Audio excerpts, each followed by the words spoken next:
2024 season is almost over, and round 22 of the championship sees the sport head back to Vegas, back to America. Avid watchers of this channel know just how much I like the States, and no, it's not just because I fit in, I can see the comments already. The American superpower to convert brain to fat cells aside, it's all about the show over there, making it the perfect backdrop to round out what has been a fantastic season, then pretend the final two human rights Grand Prix just don't exist. The title fight is still mathematically on, so on in fact that McLaren have already conceded defeat and relaxed papaya rules for this one. Oscar Piastri taking advantage of the directive, pictured here decapitating Lando Norris with a lightsaber on the team's official social media account. With all that to go over and a fair bit more, don't forget to like and subscribe if you end up enjoying this one. And with that, let's get into the comedy review. It's the 2024 Las Vegas Grand Prix.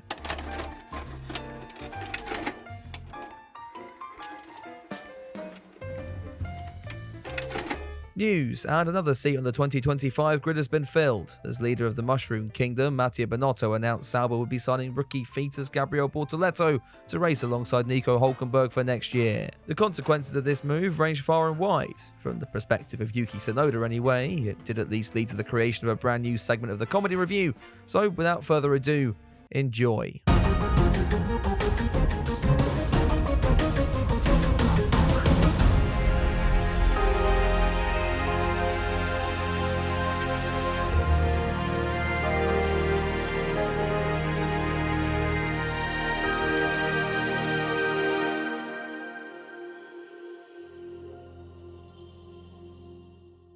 Yes, in news that's so obvious it isn't f***ing news, Slow Guan Yu would announce that he wouldn't be racing in Formula 1 next year. This coming as a huge surprise for about 3 people, as the Chinese driver now looks to follow in the footsteps of Jesus by signing as a reserve for Ferrari. What was perhaps more of a shock was Sauber turning their back on their other incumbent victim, Valtteri Bottas, who allegedly had a deal in place, all while the higher-ups kept their eyes trained firmly on Brazilian playgrounds. The question of what Valtteri did next was so tantalising the Finn turned it into a marketing opportunity.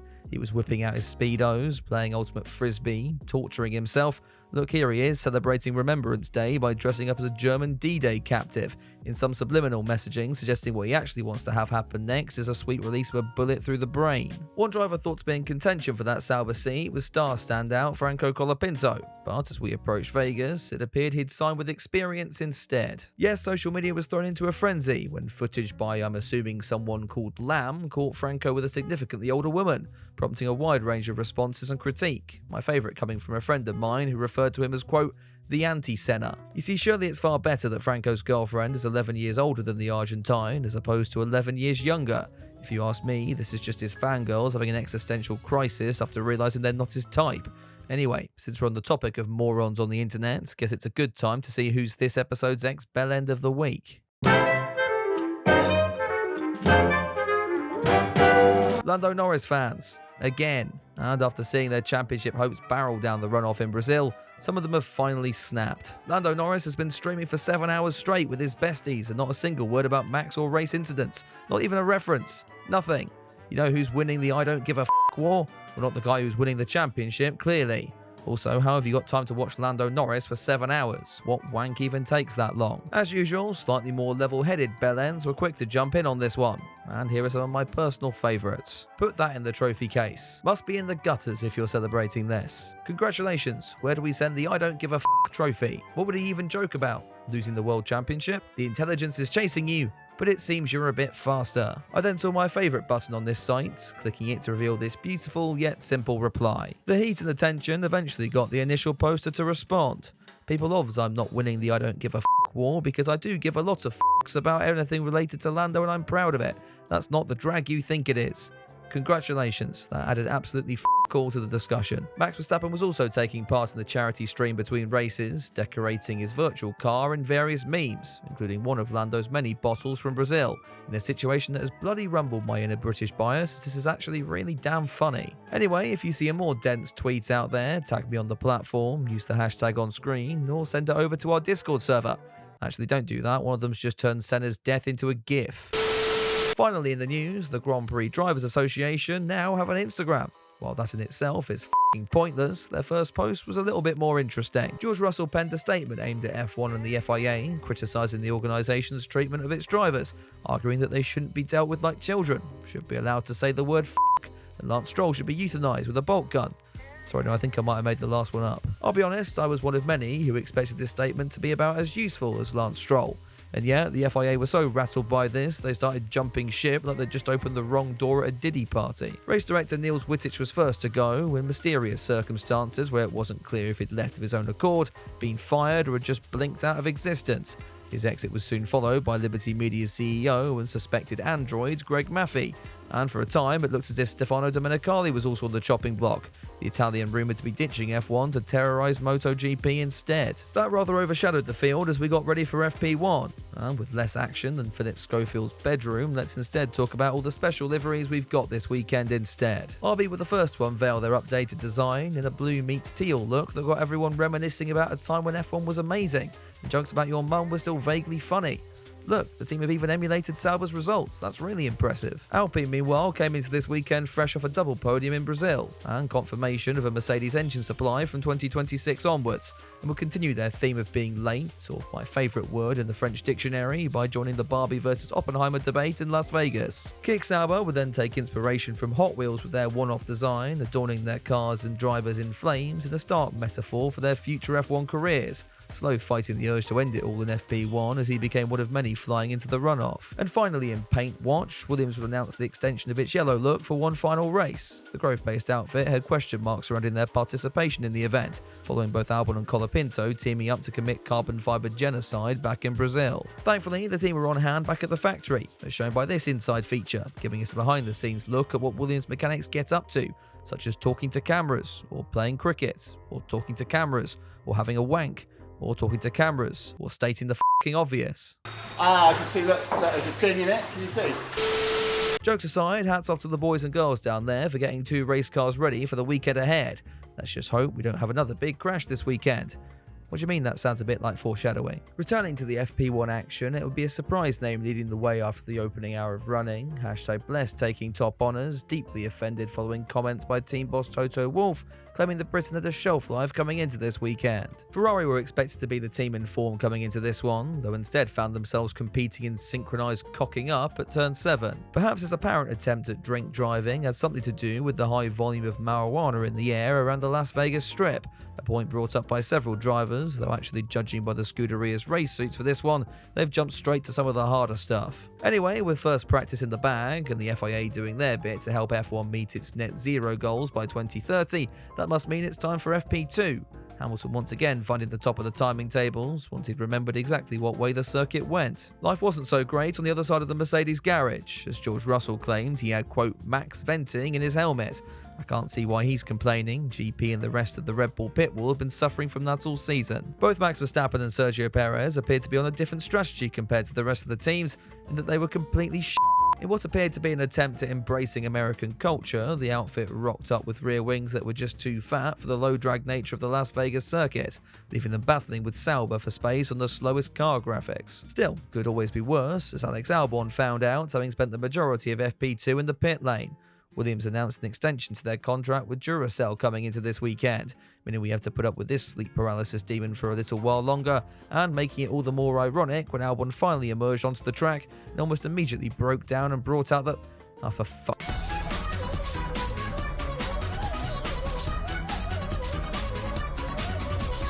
That takes us into Saturday in the final hour of practice before qualifying.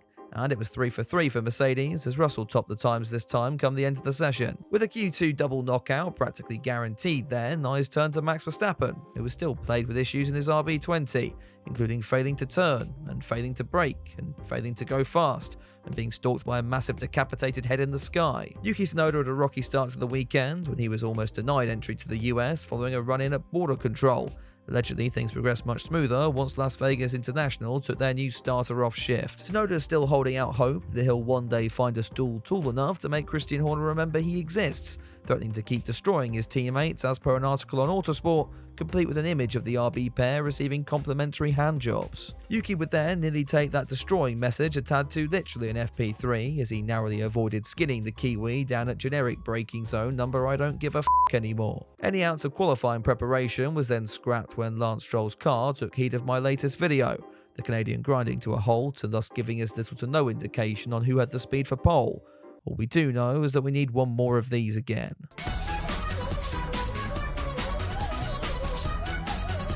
Before qualifying, time was allocated for filming for the upcoming F1 movie, where, as this shocking footage reveals, Brad Pitt joins forces with Max Mosley, reveals himself as a Nazi and then dies. Anyway, back to qualifying, and on cue, Sergio Perez would fail to make it out of Q1, forced to drive back to the pits and watch him rinse himself thanks to the Las Vegas sphere. Checo would later describe his latest P16 finish as, quote, unbelievable, which I'd agree with if this wasn't the 6th time we've seen this in 2024. Lance Stroll's mechanics would do a mega job to get his car repaired in time for qualifying, only to watch the Canadian put it 20th and last on the grid for Sunday's Grand Prix. Hey, at least you're not Franco Colapinto.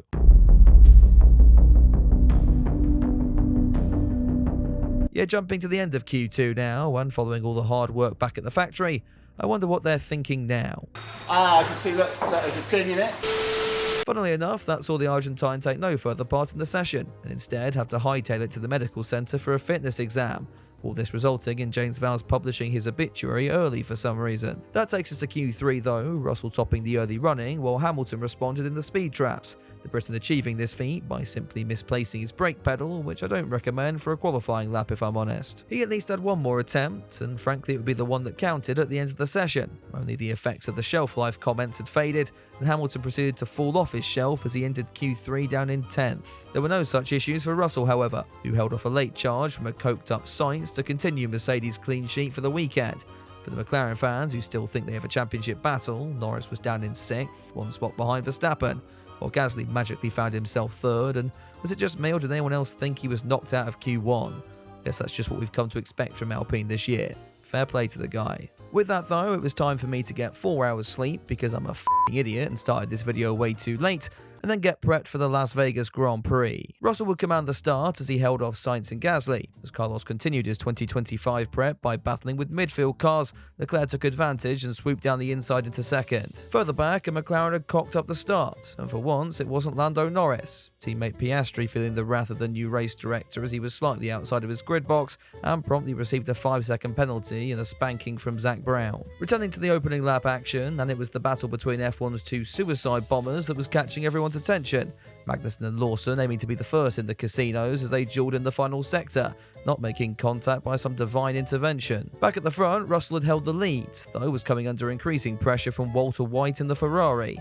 After a tense sequence of corners, the Briton would remain in front, after which Leclerc's tyres chose death, seeing him fall down to 3rd. Now he was under pressure from Verstappen, who sailed by on lap 8 at around the same time alleged title contender Norris got past Gasly. Another man on the move was Lewis Hamilton, who was now up to 4th and showing sublime pace in his Mercedes. Guess it's just too bad he can't string a lap together on a Saturday anymore. Verstappen, meanwhile, had now made it up to 2nd. And let's just take a moment to congratulate Sergio Perez for going from 16th to the provisional podium. Oh, never mind, he's just not pitted yet. Things were going slightly better, or in other words, still for French moniker Alpine. Esteban Ocon had just been forced to make 2 trips down the pit lane after his team couldn't be asked to come out the first time round, and if awarding yourself a drive-through penalty wasn't bad enough, he would soon be one up by his teammates who started reporting a loss of power. Everything's looking okay to us, the team said, reminding the Frenchman that this was probably because Alpine are still using Renault engines. If the pitbull had learned to use their eyes, however, they might have noticed their pink machine auditioning for Auschwitz the musical. Alex Albon soon became the 2nd retirement of the night, the team claiming he had overheating issues, though I think this was actually done out of fear of the welfare of James Vowles. Returning to the front of the field, and #Bless was continuing his fight back, latching onto the Ferrari's prostate as they decided to swap positions again for some reason. The confusion continued when it was revealed that Sainz had replaced his pit wall on strategy duties, screaming at his team to box, only for them still not to be ready when he finally entered the pits. In bizarre scenes, Sainz had to pull out last minute, a risky move, but still one that should have been done by the guy that brought Jedward into the world. When Sainz was finally permitted a fresh set of Pirelli rubber, he ended up right on the rear end of Leclerc. The Spaniard was told not to put his teammate under any pressure, which he decided would be much easier to accomplish if he was just ahead of him. Funnily enough, this didn't please the Monegasque, who, when informed of Carlos's instructions over the radio, replied suggesting the team should try again, but in Spanish. I don't need to make a joke here, as usual with Ferrari, they just write themselves. Just up the road, it was back to 2021, as Lewis Hamilton had caught up to a fading Max Verstappen in the closing stages. Preferring a 4th World Championship as opposed to an aerial view of the Las Vegas street circuit, Max allowed his old rival by.